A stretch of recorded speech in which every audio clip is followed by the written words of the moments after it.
Le symbole des apôtres, premier article.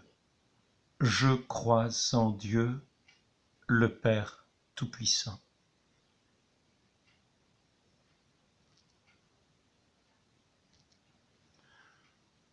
Dieu peut parler aux hommes puisqu'il leur a donné la faculté de se parler. Dieu a vraiment parlé aux hommes, c'est ce qu'on appelle la révélation.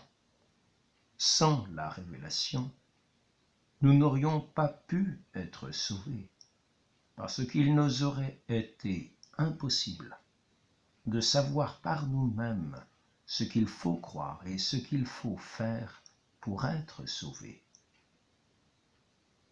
On distingue trois révélations.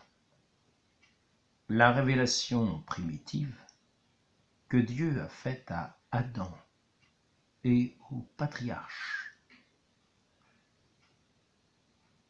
Deuxièmement, la révélation mosaïque que Dieu a faite à Moïse et aux prophètes. Troisièmement, la révélation chrétienne qui nous a été faite par notre Seigneur Jésus-Christ. Le symbole des apôtres est une profession de foi qui nous vient des apôtres et qui renferme en 12 articles les principales vérités que nous devons croire. La première vérité que nous devons croire, c'est qu'il y a un Dieu et qu'il n'y en a qu'un seul.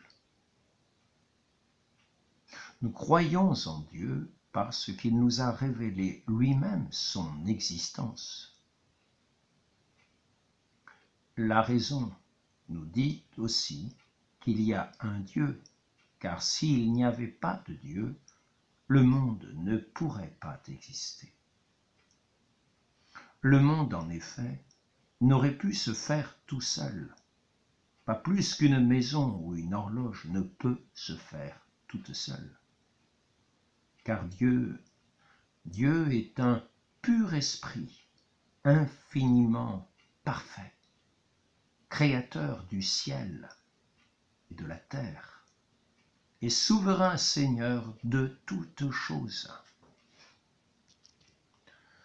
Je dis que Dieu est un pur esprit parce qu'il n'a pas de corps, et qu'il ne peut être vu de nos yeux, ni touché de nos mains.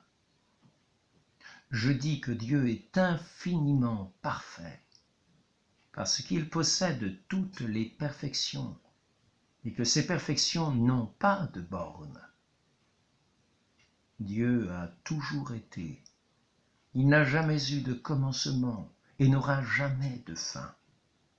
Dieu est au ciel, sur la terre et en tout lieu. Dieu connaît toutes choses, le passé, le présent, l'avenir, et même nos pensées et nos désirs. Il nous voit toujours, même quand nous nous cachons pour l'offenser. Du mystère de la Sainte Trinité, un mystère est une vérité révélée de Dieu que nous devons croire, quoique nous ne puissions pas la comprendre.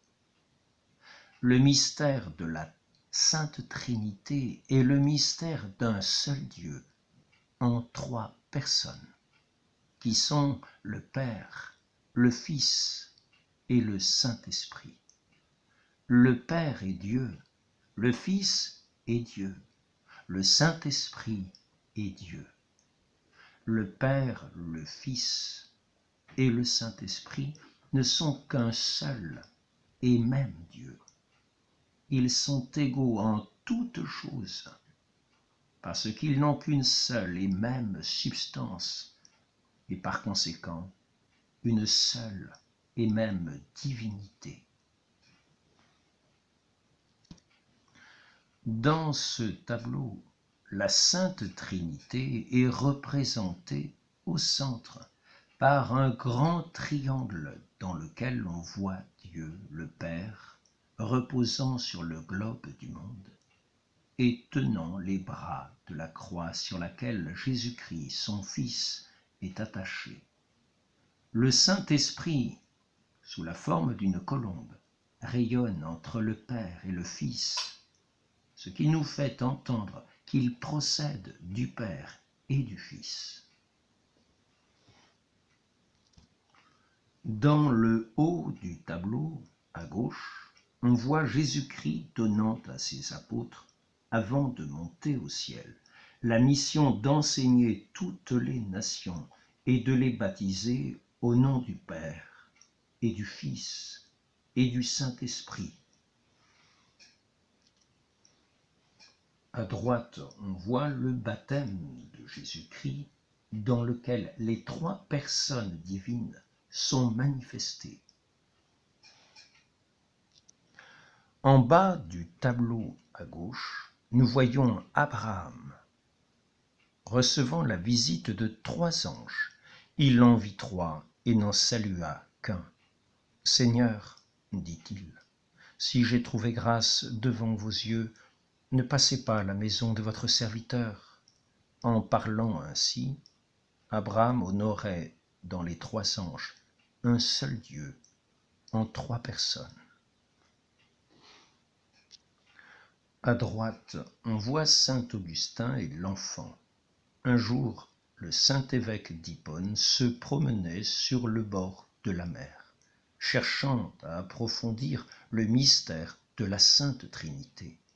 Tout à coup, il aperçut un jeune enfant qui prenait de l'eau à la mer avec une coquille et la versait dans un petit trou qu'il avait creusé dans le sable. « Mon enfant, que prétends-tu faire avec cette eau ? » ?»« Je veux mettre dans ce trou toute l'eau de la mer.